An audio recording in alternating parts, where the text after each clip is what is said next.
तो दोस्तों स्वागत है आप सभी का आज के नई वीडियो में। आज हम बात करने वाले हैं बाल विकास एवं शिक्षा शास्त्र, चाइल्ड डेवलपमेंट एंड पेडागोजी के बारे में। इस वीडियो हम लोग मोस्ट इम्पोर्टेंट एमसीक्यूज डिस्कस करेंगे, साथ ही थ्योरी सेक्शन भी डिस्कस करेंगे। चैनल को सब्सक्राइब करें, बेल आइकन को प्रेस कर लें ताकि हमारे आने वाले हर वीडियो नोटिफिकेशन आप तक पहुंचती रहे। यह वीडियो टेट जुलाई 2026 और सीटेट सितंबर 2026 के लिए बहुत ही महत्वपूर्ण है। चलिए शुरू करते हैं। पहला क्वेश्चन है जीन प्याजे जीन प्याजे के संज्ञानात्मक विकास के सिद्धांत पर विचार करें। कथन फर्स्ट है प्याजे ने विकास की 4 मुख्य अवस्थाएं बताई हैं। कथन सेकंड है अमूर्त संक्रियात्मक अवस्था फॉर्मल ऑपरेशनल स्टेज 7 से 11 वर्ष तक होती है। कथन थर्ड है वस्तु स्थायित्व ऑब्जेक्ट परमानेंस का गुण संवेदी पेशी अवस्था में विकसित होता है। सही विकल्प का चयन करें। जीन प्याजे के अनुसार विकास की 4 मुख्य अवस्थाएं बताई हैं। यह कथन सत्य है। कथन सेकंड की बात करें अमूर्त संक्रियात्मक अवस्था फॉर्मल ऑपरेशनल स्टेज 7 से 11 वर्ष तक होती है। यह कथन गलत है। अमूर्त संक्रियात्मक अवस्था अमूर्त संक्रियात्मक अवस्था अमूर्त संक्रियात्मक अवस्था यह 11 वर्ष से अधिक होती है। 11 वर्ष से अधिक। मूर्त संक्रियात्मक अवस्था की बात करें मूर्त संक्रियात्मक अवस्था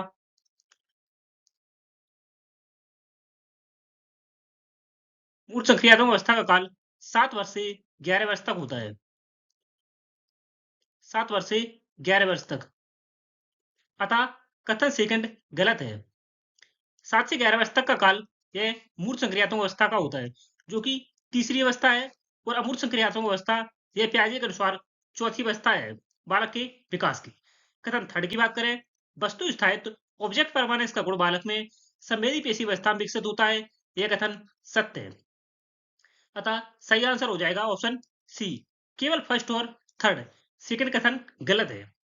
बात करते हैं जीन प्याजे के विकास की संज्ञानात्मक विकास जीन प्याजे के संज्ञानात्मक विकास की 4 अवस्थाएं हैं, जिनमें पहली अवस्था है संवेदी प्रेरक अवस्था सेंसरी मोटर स्टेज जन्म से 2 वर्ष तक। दूसरी अवस्था है पूर्व संचालन अवस्था प्री ऑपरेशनल स्टेज 2 से 7 वर्ष तक।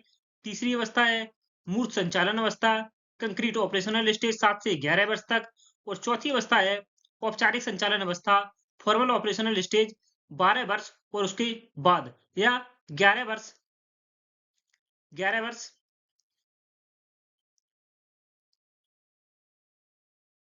से अधिक। 12 वर्ष या उसके बाद या 11 वर्ष से अधिक। बात करते हैं पहली अवस्था संवेदी प्रेरक अवस्था सेंसरी मोटर स्टेज, इसके जन्म से 2 वर्ष तक। संवेदी प्रेरक अवस्था की विशेषताओं की बात करें इसमें शिशु इंद्रियों के माध्यम से सीखता है, जैसे देखना, सुनना और छूना। वस्तु को पकड़कर, स्पर्श करके, देखकर और सुनकर बालक सीखते हैं। क्योंकि इस अवस्था में बालक चलने की अवस्था में नहीं होते हैं, वह लेटे लेटे ही वस्तुओं को छूकर, स्पर्श करके, सुनकर और देखकर, साथ ही शारीरिक क्रियाओं के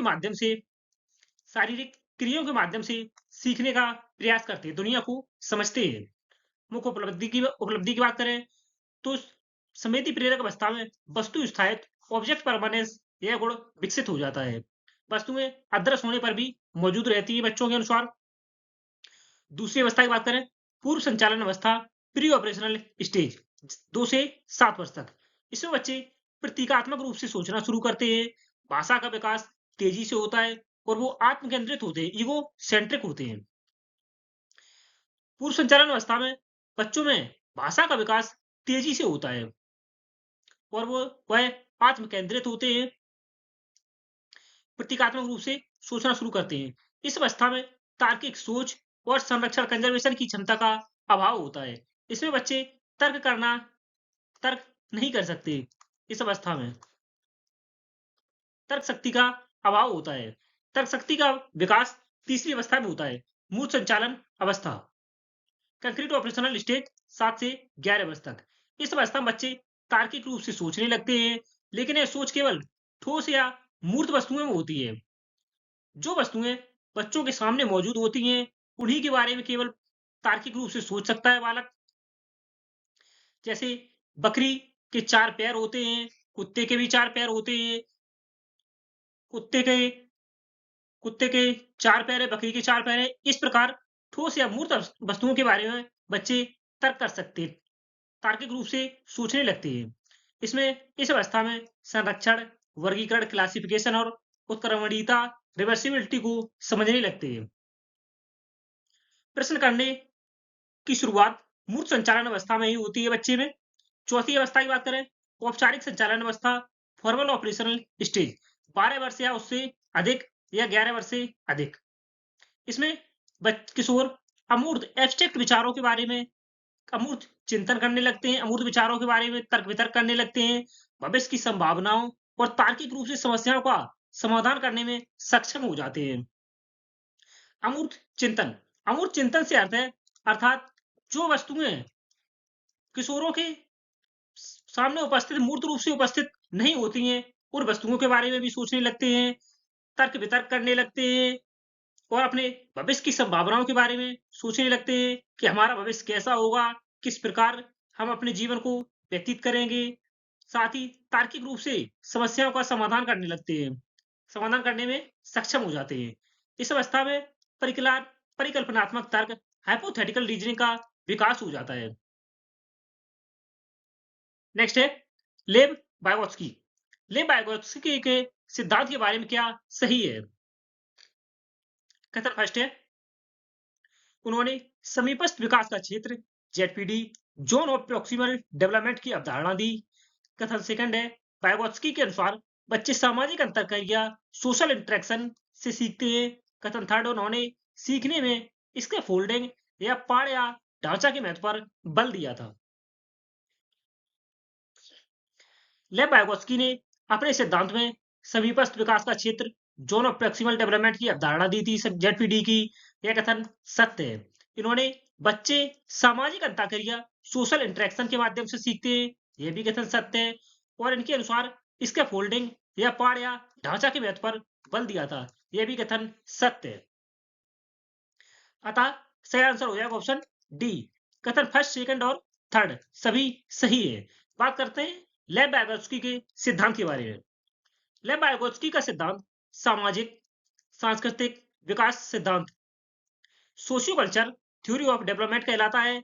लेव वाइगोत्स्की के सिद्धांत को सामाजिक सांस्कृतिक विकास सिद्धांत कहा जाता है। इन्होंने जीन पियाजे के विपरीत बच्चे के संज्ञानात्मक विकास में उम्र आधारित निश्चित चरणों के बजाय सामाजिक अंतःक्रिया, सोशल इंटरेक्शन, संस्कृति, कल्चर और भाषा लैंग्वेज पर जोर दिया। इन्होंने जीन पियाजे के सिद्धांत का विरोध किया।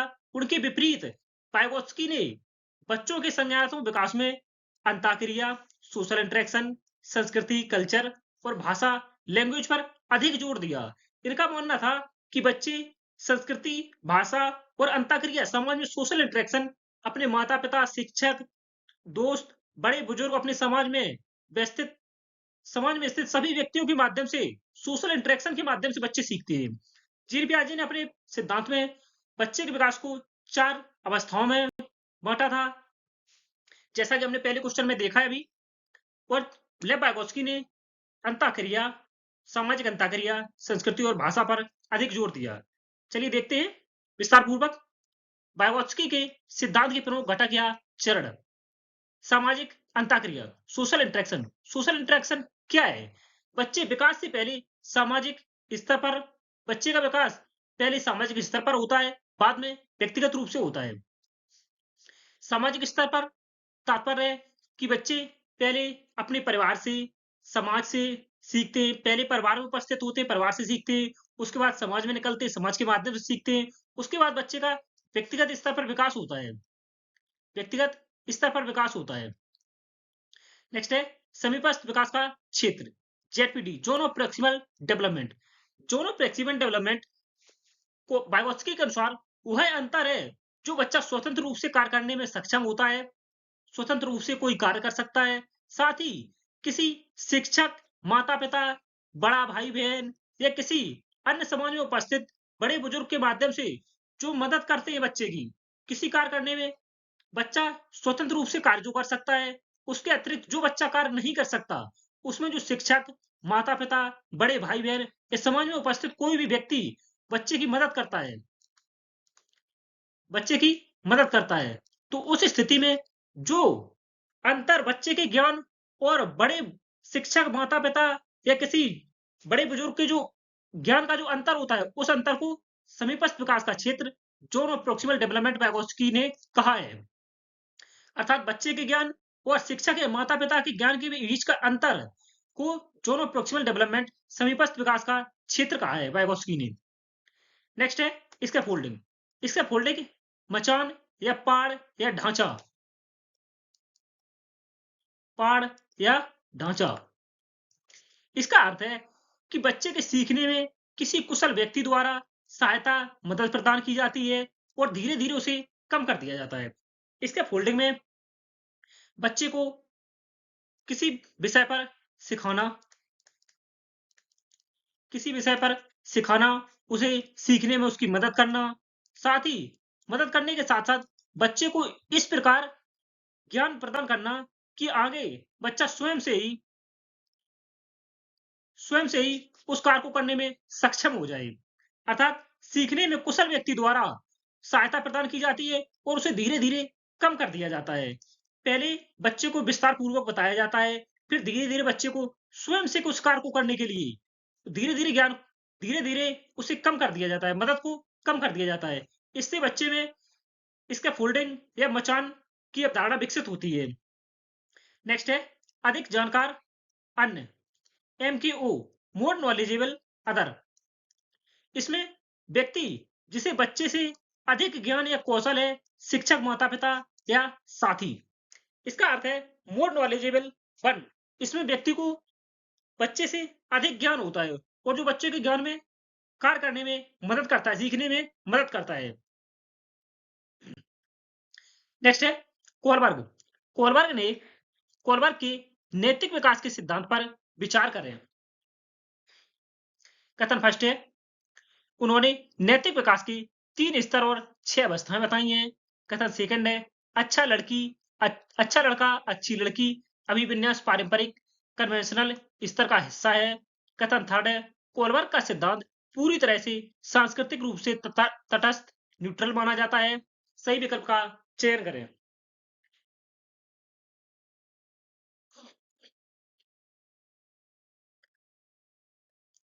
कुछ मनोवैज्ञानिकों ने इस सिद्धांत की आलोचना की है।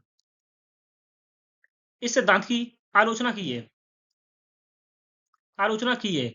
उनके अनुसार यह सिद्धांत यह सिद्धांत पुरुषों यह सिद्धांत पुरुषों और पश्चिमी संस्कृति पुरुषों और पश्चिमी संस्कृति पर अधिक केंद्रित है। पुरुषों और पश्चिमी संस्कृति पर अधिक केंद्रित है। कुछ मनोवैज्ञानिकों के अनुसार इन्होंने उन्होंने कोलबर्ग के नैतिक विकास सिद्धांत की आलोचना की है। कथन फर्स्ट की बात करें, नैतिक विकास के 3 स्तर और 6 अवस्थाएं बताई हैं कोलबर्ग ने। यह कथन सत्य है। कथन सेकंड, अच्छा लड़का, अच्छी लड़की, यह अभिविन्यास पारंपरिक स्तर, यह अवस्था स्तर का हिस्सा है कोलबर्ग के नैतिक विकास के सिद्धांत का। कथन थर्ड है, कोलबर्ग का सिद्धांत पूरी तरह से सांस्कृतिक रूप से तटस्थ माना जाता है। यह भी कथन सत्य है। अतः कथन थर्ड है, पूरी तरह सांस्कृतिक रूप से तटस्थ माना जाता है, यह कथन असत्य है। कथन फर्स्ट और सेकंड सही है। सही आंसर हो जाएगा ऑप्शन ए, केवल फर्स्ट और सेकंड। चलिए देखते हैं कोलबर्ग का नैतिक विकास का सिद्धांत। कोलबर्ग ने नैतिक विकास के सिद्धांत में 3 मुख्य स्तर, लेवल और 6 चरण स्टेजेस दिए हैं। इन्होंने नैतिक विकास, व्यक्ति नैतिक निर्णय कैसे लेते हैं, ये चरण पूर्व परंपरागत, बचपन, पारंपरिक, किशोरावस्था और उत्तर परंपरागत वयस्कावस्था में 3 स्तरों में बांटा है कोलबर्ग ने अपने सिद्धांत को। नैतिक विकास के सिद्धांत को। पहला स्तर फर्स्ट है पूर्व परंपरागत नैतिकता, प्री कन्वेंशनल मोरालिटी 4 से 10 वर्ष। स्तर सेकंड है पारंपरिक नैतिकता, कन्वेंशनल मोरालिटी 10 से 13 वर्ष। और स्तर थर्ड है उत्तर परंपरागत नैतिकता, पोस्ट कन्वेंशनल मोरालिटी 13 वर्ष से अधिक या ऊपर। स्तर फर्स्ट की बात करें, पूर्व परंपरागत नैतिकता, प्री कन्वेंशनल मोरालिटी 4 से 10 वर्ष तक। इसमें चरण फर्स्ट है आज्ञा पालन और दंड, पनिशमेंट एंड ओबीडियंस। इसमें इस अवस्था में नैतिक तर्क दंड के डर से निर्धारित होता है।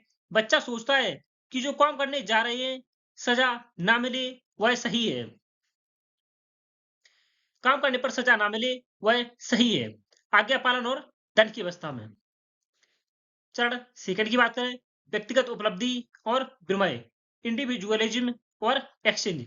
इस अवस्था में, इस चरण में जैसे को तैसा भी कहते हैं, बच्चा अपने फायदे के लिए काम करता है, जैसे मैं तुम्हारी मदद करूंगा अगर तुम मेरी करो।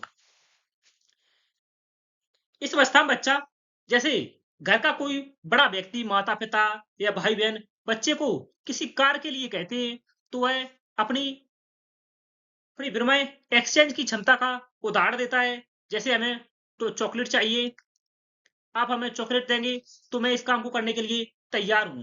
व्यक्तिगत उपलब्धि और विनिमय एक्सचेंज के बारे में इस अवस्था में विकास होता है पूर्व संचालन, पूर्व परंपरागत नैतिकता में। चरण फर्स्ट में आज्ञा पालन और दंड का व्यवधान है। स्तर सेकंड की बात करें, पारंपरिक नैतिकता, कन्वेंशनल मोरालिटी 10 से 13 वर्ष तक। इसमें चरण थ्री स्तर 2 के अंतर्गत आता है अंतर वैयक्तिक संबंध, गुड बॉय और नाइस गर्ल। अच्छा लड़का और अच्छी लड़की की अवस्था पारंपरिक नैतिकता में आती है अंतर वैयक्तिक संबंध में। बच्चा दूसरों को प्रसन्न करने के लिए, दूसरों को प्रसन्न करने और अच्छा बनने के लिए नैतिक निर्णय लेता है।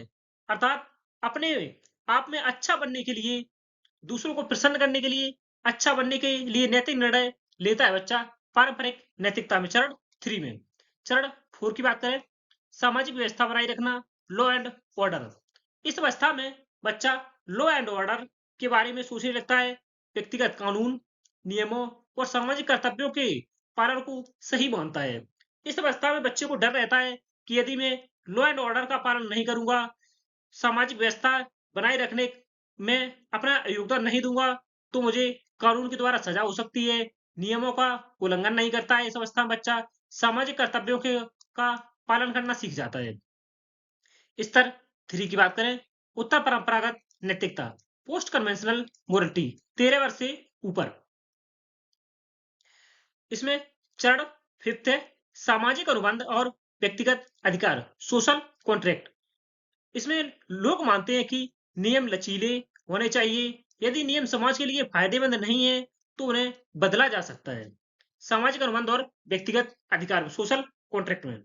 चरण सेकंड की बात करें, सार्वभौमिक नैतिक सिद्धांत, यूनिवर्सल एथिकल प्रिंसिपल्स। यह उच्चतम स्तर है जहां व्यक्ति अपने स्वयं के नैतिक सिद्धांतों जैसे न्याय, समानता के अनुसार काम करता है, भले भी वे कानून के खिलाफ हों। इस अवस्था में बालक अपने जो कार्य करता है उसे ही सर्वोच्च मानता है, नैतिक सिद्धांतों जैसे न्याय, समानता के अनुसार काम करता है, अपने स्वयं के नैतिक सिद्धांतों के अनुसार। उसे जो लगता है कि मैं जो कर रहा हूं वही सही है, वही सही है। मुख्य बातों की बात करें कॉलबार के सिद्धांत की, इन्होंने हीन की दुविधा, हिंज डिलेमा का उपयोग करके यह सिद्धांत विकसित किया था। उन्होंने जोर दिया कि हर कोई नैतिक विकास के उच्चतम स्तर तक नहीं पहुंच पाता है और यह सिद्धांत बच्चों में तार्किक विकास पर आधारित है, तार्किक विकास पर आधारित है।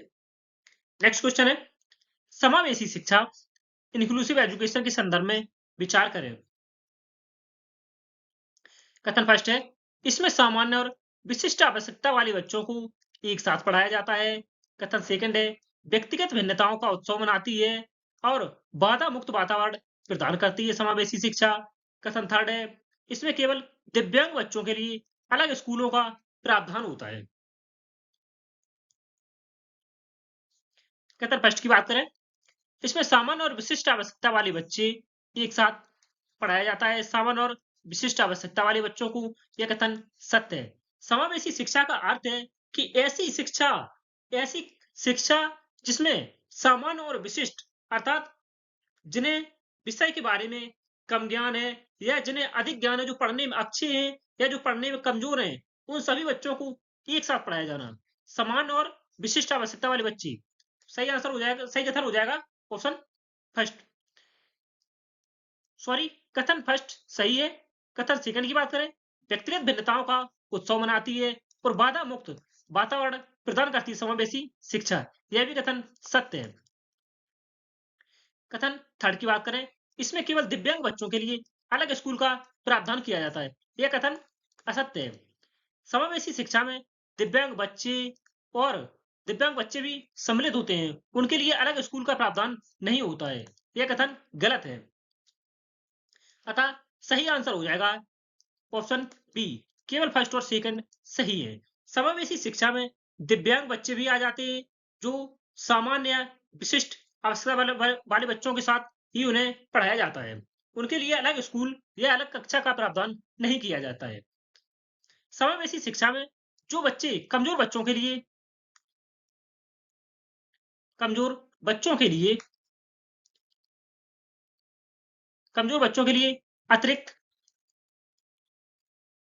अतिरिक्त क्लास कक्षा का आयोजन किया जा सकता है।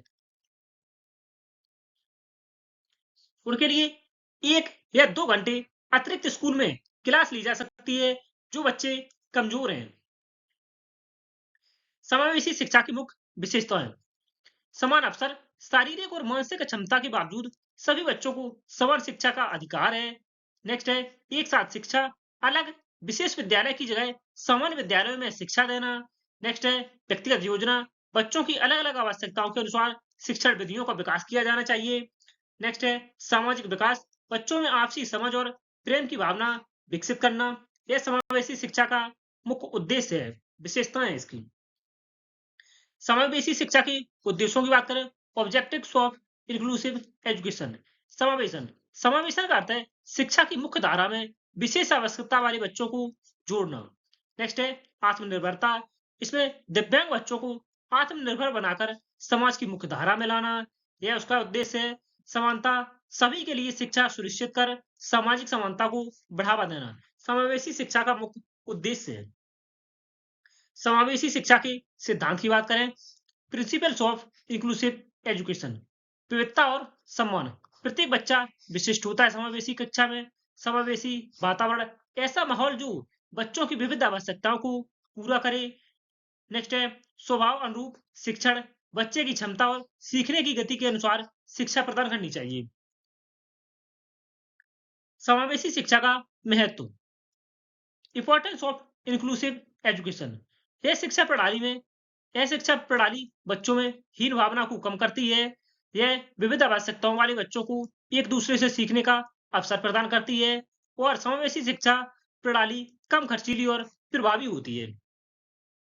इसमें बच्चों के लिए अलग अलग कक्षाओं की व्यवस्था नहीं करनी पड़ती है। सह प्रणाली कम खर्चीली और अधिक प्रभावी होती है। इसमें सामान्य और विशिष्ट बच्चे सम्मिलित होते हैं, इसलिए कम खर्चीली और अधिक प्रभावी होती है। बच्चों में सामाजिक बुद्धि का विकास होता है। यह इस प्रणाली में बच्चों में हीन भावना को कम करती है। यदि यदि कमजोर बच्चों के लिए अलग कक्षा का आयोजन किया जाएगा और विशिष्ट बच्चों के लिए जो पढ़ने में होशियार हैं, ऐसे बच्चों की अलग व्यवस्था का आयोजन किया जाएगा, तो कमजोर बच्चों में हीन भावना का विकास होगा। इसीलिए बच्चों में हीन भावना का विकास ना हो, इसे कम करने के लिए समावेशी शिक्षा को विकसित किया गया है। इसमें सामान्य और विशिष्ट सभी बच्चों को एक साथ शिक्षा प्रदान की जाती है। नेक्स्ट है हार्वर्ड गार्डनर के बहुबुद्धि सिद्धांत पर विचार करें। हार्वर्ड गार्डनर ने बहुबुद्धि का सिद्धांत दिया था। बहुबुद्धि का सिद्धांत हार्वर्ड गार्डनर ने दिया था। कथन फर्स्ट है, गार्डनर के अनुसार बुद्धि केवल सामान्य कारक जी फैक्टर नहीं है। कथन सेकंड, उन्होंने भाषाई, तार्किक, गणितीय और संगीत जैसी बुद्धियों का वर्णन किया है। कथन थर्ड की बात करें, अंतर अंतःवैयक्तिक इंटरपर्सनल बुद्धि का अर्थ दूसरों के साथ संवाद करने की क्षमता है। सही विकल्प का चयन करें।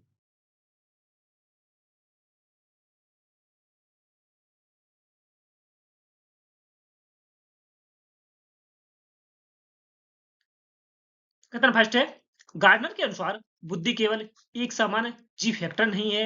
यह कथन सत्य है। कथन सेकंड, उन्होंने गार्डनर ने भाषाई और तार्किक गणितीय और संगीत जैसी बुद्धियों का वर्णन किया है। यह भी कथन सत्य है।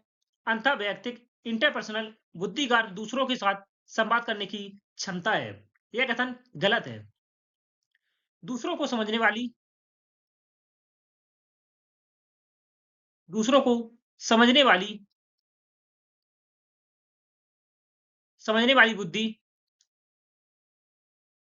इंटरपर्सनल होती है। इंटरपर्सनल अंतःवैयक्तिक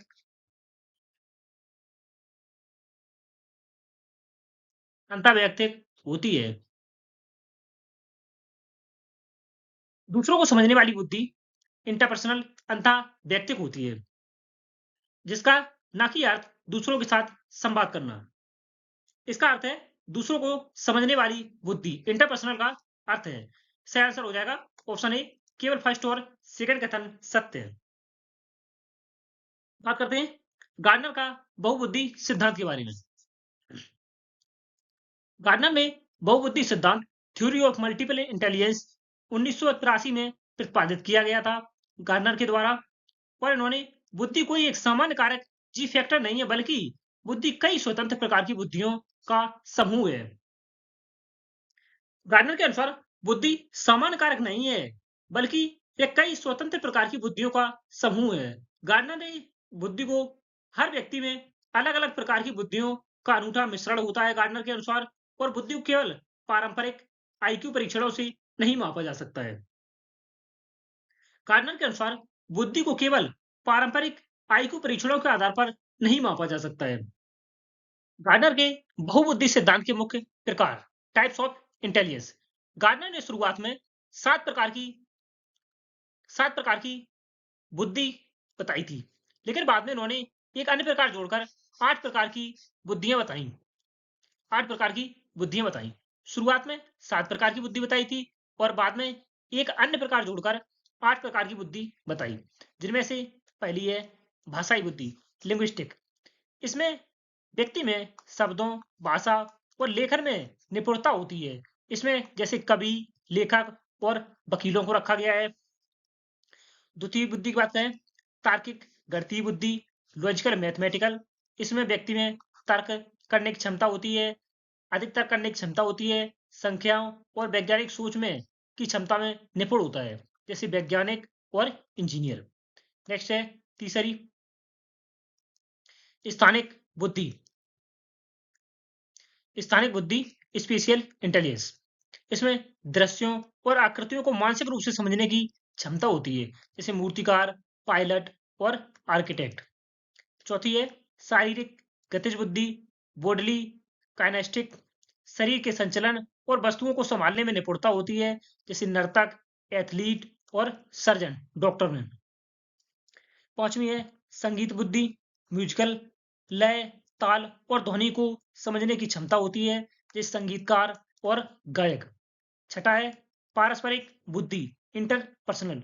दूसरों की भावनाओं, इच्छाओं और व्यवहार को समझने की क्षमता होती है इनमें, जैसे शिक्षक, राजनेता और मनोवैज्ञानिक। सातवीं है अंतरवैयक्तिक बुद्धि, इंटर इंट्रापर्सनल।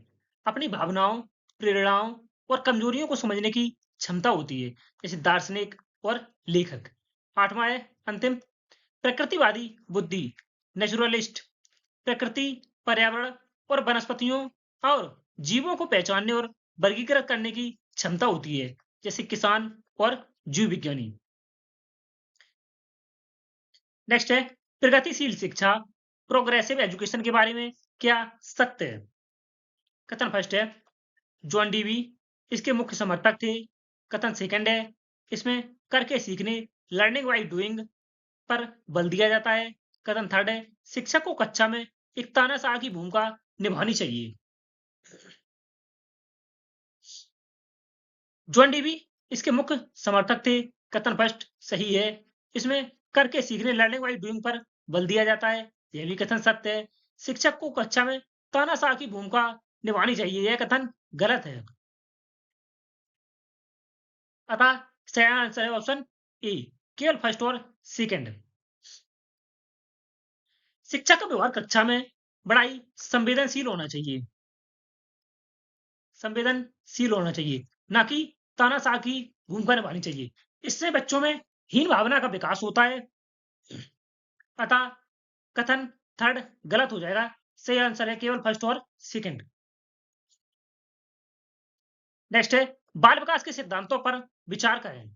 कथन फर्स्ट है विकास की दिशा सिर से पैर सिफेनोकोडल की ओर होती है। कथन सेकंड है विकास एक निरंतर चलने वाली प्रक्रिया है, कॉन्टिन्यूअस प्रोसेस है। कथन थर्ड सभी बच्चों में विकास की दर बिल्कुल समान होती है। विकास की दिशा सिर से पैर सिफेनोकोडल की ओर होती है, यह कथन सत्य है। कथन सेकंड विकास एक निरंतर चलने वाली प्रक्रिया है, कॉन्टिन्यूअस प्रोसेस है, यह भी कथन सत्य है। विकास निरंतर चलने वाली प्रक्रिया है। सभी पक्षों में विकास की दर बिल्कुल समान होती है, यह कथन गलत है। विकास की दर सभी पक्षों में अलग अलग होती है, न कि समान।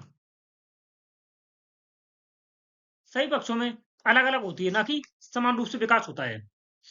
सही आंसर हो जाएगा ऑप्शन ए, केवल फर्स्ट और सेकंड। विकास की दर सभी पक्षों में अलग अलग और बच्चों में भी बच्चों में भी भिन्न भिन्न होती है। प्रत्येक बच्चों में विकास की दर भिन्न भिन्न होती है, ना कि समान होती है। नेक्स्ट है बुद्धि इंटेलिजेंस मापन के संदर्भ में विचार करें।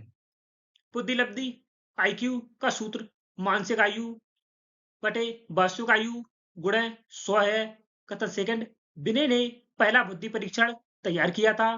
कथन थर्ड है 90 से 100 के बीच आईक्यू वाले बच्चे औसत बुद्धि के माने जाते हैं। सही विकल्प का चयन करें। बुद्धिलब्धि आईक्यू का सूत्र मानसिक आयु बटे वास्तविक आयु इंटू 100 है, यह कथन सत्य है। और विनय ने पहला बुद्धि परीक्षण तैयार किया था और 90 से 100 के बीच आईक्यू वाले बच्चे औसत बुद्धि के माने जाते हैं, यह भी कथन सत्य है। कथन फर्स्ट सेकंड और थर्ड सभी सही है। सही आंसर है ऑप्शन डी, 1, 2 और 3 सभी कथन सत्य हैं। नेक्स्ट है अभिप्रेरणा मोटिवेशन के बारे में क्या सही है। कथन फर्स्ट पुरस्कार ये एक बाह्य अभिप्रेरक एक्सट्रिंसिक मोटिवेटर है। कथन सेकंड सीखने की इच्छा एक आंतरिक अभिप्रेरक है। कथन थर्ड मैस्लो ने आवश्यकताओं का पदानुक्रम सिद्धांत विकसित किया था या दिया था। सही विकल्प चुनें। पुरस्कार एक बाह्य अभिप्रेरणा है, यह कथन सत्य है। सीखने की इच्छा यह एक आंतरिक अभिप्रेरणा है। बालक आंतरिक रूप से सीखने के लिए तत्पर होता है, इसे आंतरिक अभिप्रेरण कहा जाता है। कि बालक कब सीखने के लिए तैयार है, उसकी सीखने की इच्छा कब है, यह एक आंतरिक अभिप्रेरणा है। किसी को पुरस्कार देना, दंड देना, यह बाह्य प्रेरणा है। पुरस्कार देना, दंड देना। मैस्लो ने आवश्यकताओं का पदानुक्रम सिद्धांत दिया था, यह भी कथन सत्य है। सही आंसर ऑप्शन सी। कथन 1 और 2 और 3 सभी सही है। नेक्स्ट है अंतिम नई शिक्षा नीति एनईपी 2020 के संदर्भ में विचार करें। कथन फर्स्ट स्कूली शिक्षा का नया ढांचा 5+3+3+4 होगा। 5+3+3+4 होगा। कथन सेकंड रटने वाली शिक्षा के बजाय समझ और रचनात्मकता पर जोर देती है। कथन थर्ड है एनईपी 2020 कक्षा 5 तक मातृभाषा या क्षेत्रीय भाषा में शिक्षा देने पर बल दिया गया है। एनईपी 2020 में स्कूली शिक्षा का नया ढांचा 5+3+3+4 होगा, यह कथन सत्य है। यह रटने वाली शिक्षा के बजाय समझ और रचनात्मकता पर जोर देती है, यह भी कथन सत्य है। कक्षा 5 तक मातृभाषा या क्षेत्रीय भाषा में शिक्षा देने पर बल दिया गया है, यह भी कथन सत्य है। सही आंसर है ऑप्शन सी। कथन फर्स्ट सेकंड और थर्ड सभी सही है। ऐसे ही इंपॉर्टेंट और इन्फॉर्मेटिव वीडियो पाने के लिए चैनल को सब्सक्राइब करें, वीडियो को शेयर कर दें